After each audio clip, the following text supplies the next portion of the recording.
আসসালামু আলাইকুম প্রিয় শিক্ষার্থীরা, আজকের ক্লাসে আমি নবম শ্রেণীর ইসলাম শিক্ষা বইয়ের দ্বিতীয় অধ্যায়ের অন্তর্ভুক্ত 151 নম্বর পৃষ্ঠারের হজ সম্পর্কে বিভিন্ন তথ্য ও অনুসন্ধান এই অংশটুকু আলোচনা করব। শিক্ষার্থীরা, এখানে বলা হয়েছে, প্রিয় শিক্ষার্থী, তুমি ধর্মীয় গ্রন্থ, অনলাইন সোর্স বা সাক্ষাৎকারের মাধ্যমে হজ সম্পর্কে তথ্য সংগ্রহ করো। তোমার সংগৃহীত তথ্যগুলো খাতায় লিখে নাও। হজ সম্পর্কে তথ্য সংগ্রহ করতে হবে। মাধ্যমগুলো হচ্ছে ধর্মীয় কোনো গ্রন্থ, বই বা অনলাইন সোর্স বা অনলাইন সাক্ষাৎকার, এগুলোর মাধ্যমে হজ সম্পর্কে তথ্য সংগ্রহ করে খাতায় লিখতে হবে। শিক্ষার্থীরা, আমি এই তথ্যগুলো বিভিন্ন মাধ্যম থেকে সংগ্রহ করে রেখেছি তোমাদের জন্য। চলো এখন সেগুলো তোমরা দেখে নিবে। হজ সম্পর্কে বিভিন্ন তথ্য অনুসন্ধান। হজ হলো ইসলামের 5টি স্তম্ভের মধ্যে পঞ্চম।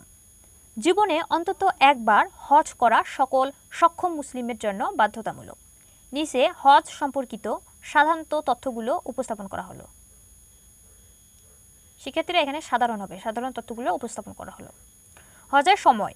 হজ প্রতি বছর ইসলামী চন্দ্রমাস হিজরির শাওয়াল, জিলকদ ও জিলহজ মাসের 8 থেকে 12 তারিখের মধ্যে সম্পূর্ণ হয়। হজের স্থান।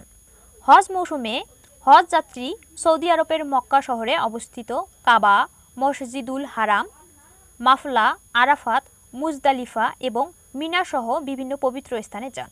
শিক্ষার্থীরা, এগুলো হচ্ছে হজের স্থান। হজের রীতিনীতি। হজের রীতিনীতিগুলি নির্দিষ্ট ধাপে সম্পন্ন করা হয়। প্রধান রীতিনীতিগুলোর মধ্যে রয়েছে ইহরাম।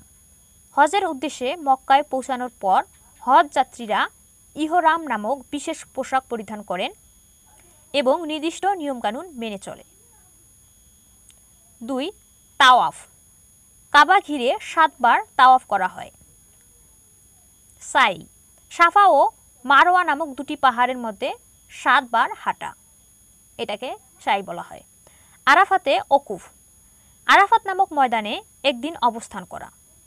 এরপর আছে মুজদালিফায় রাত্রি যাপন। মুজদালিফা নামক স্থানে রাত কাটানো। শয়তানকে পাথর নিক্ষেপ। মিনা নামক স্থানে 3টি স্তম্ভে 7 বার পাথর নিক্ষেপ করা। কুরবানি। কুরবানির দিন ছাগল, ভেড়া, গরু ইত্যাদির মধ্যে একটি জবাই করা। এগুলো হচ্ছে হজের রীতিনীতি। এরপর হজের গুরুত্ব। হজ কেবল একটি ধর্মীয় অনুষ্ঠানই নয়, বরং এটি আত্মশুদ্ধি, সমর্পণ, ভ্রাতৃত্ব ও সমতা প্রদর্শনের একটি মাধ্যম।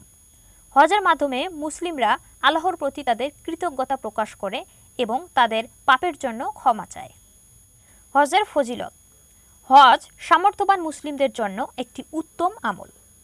একটি সফল হজের মধ্যে নানাবিধ কল্যাণ রয়েছে। এগুলো হচ্ছে: হজের মাধ্যমে ছোট বড় গুনাহ মোচন হয়। হজের মাধ্যমে জান্নাত অর্জনের সম্ভাবনা বৃদ্ধি পায়। হজের মাধ্যমে আল্লাহর সন্তুষ্টি লাভ করা যায়। হজের মাধ্যমে মন মাথা পরিষ্কার হয় এবং আত্মশুদ্ধি অর্জন করা যায়। হজের মাধ্যমে সকল মুসলিমের মধ্যে ভ্রাতৃত্ব ও সমতার বোধ জন্মায়। হজের সময় করা দুয়া কবুল হওয়ার সম্ভাবনা বেশি থাকে। হজের মাধ্যমে শারীরিক ও মানসিক সুস্থতা অর্জন করা যায়। শিক্ষার্থীরা, হজ সম্পর্কে বিভিন্ন তথ্য এখানে আমরা দেখতে পেলাম। তো শিক্ষার্থীরা, আজকের ক্লাস এখানেই শেষ করছি। পরবর্তী ক্লাসে 57 নম্বর পৃষ্ঠার একটি কাজ দেওয়া আছে। আমরা পরবর্তী ক্লাসে এই দলীয় কাজটি সমাধান করার চেষ্টা করব।